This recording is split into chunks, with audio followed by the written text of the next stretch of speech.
Apabila seseorang berbuat dosa, yakni jika ia mendengar seorang mengutuki, dan ia dapat naik saksi karena ia melihat atau mengetahuinya, tetapi ia tidak mau memberi keterangan, maka ia harus menanggung kesalahannya sendiri.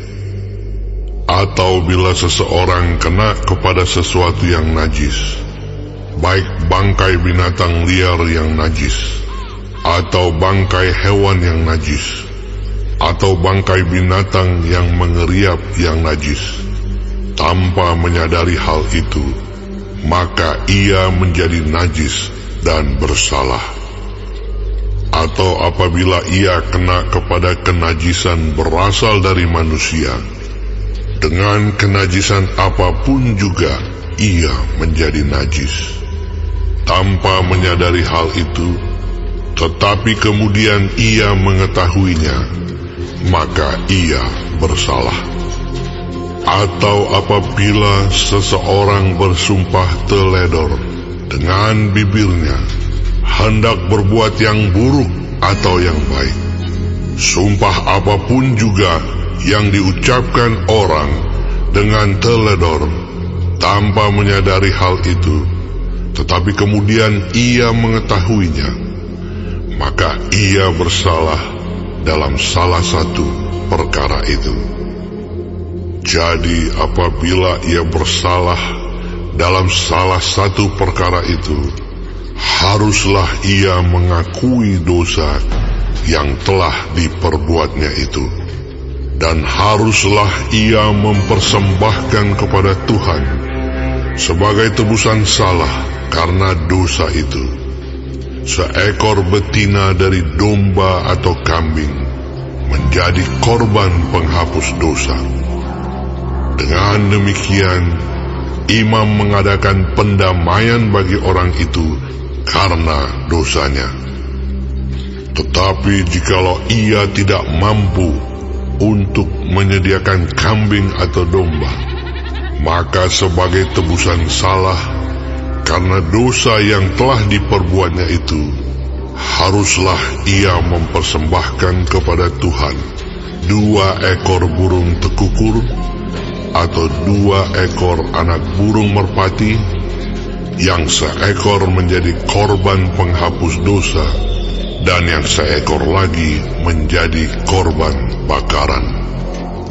Haruslah ia membawanya kepada imam, dan imam itu haruslah lebih dahulu mempersembahkan burung untuk korban penghapus dosa itu.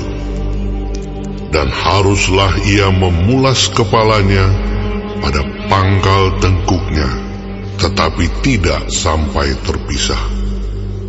Sedikit dari darah korban penghapus dosa itu haruslah dipercikkannya ke dinding mezbah, tetapi darah selebihnya haruslah ditekan keluar pada bagian bawah mezbah. Itulah korban penghapus dosa. Yang kedua, haruslah diolahnya menjadi korban bakaran sesuai dengan peraturan. Dengan demikian, imam mengadakan pendamaian bagi orang itu karena dosa yang telah diperbuatnya, sehingga ia menerima pengampunan. Tetapi jikalau ia tidak mampu menyediakan 2 ekor burung tekukur atau 2 ekor anak burung merpati, maka haruslah ia membawa sebagai persembahannya karena dosanya itu 1/10 eva tepung yang terbaik menjadi korban penghapus dosa. Tidak boleh ditaruhnya minyak dan dibubuhnya kemenyan di atasnya, karena itulah korban penghapus dosa. Lalu haruslah itu dibawanya kepada imam, dan imam itu haruslah mengambil daripadanya segenggam sebagai bagian ingat-ingatannya, lalu membakarnya di atas mezbah di atas segala korban api-apian Tuhan. Itulah korban penghapus dosa. Dengan demikian, imam mengadakan pendamaian bagi orang itu karena dosanya dalam salah satu perkara itu, sehingga ia menerima pengampunan. Selebihnya adalah bagian imam, sama seperti korban sajian. Tuhan berfirman kepada Musa, apabila seseorang berubah setia dan tidak sengaja berbuat dosa dalam sesuatu hal kudus yang dipersembahkan kepada Tuhan, maka haruslah ia mempersembahkan kepada Tuhan sebagai tebusan salahnya seekor domba jantan yang tidak bercela dari kambing domba, dinilai menurut sikal perak, yakni menurut sikal kudus, menjadi korban penebus salah.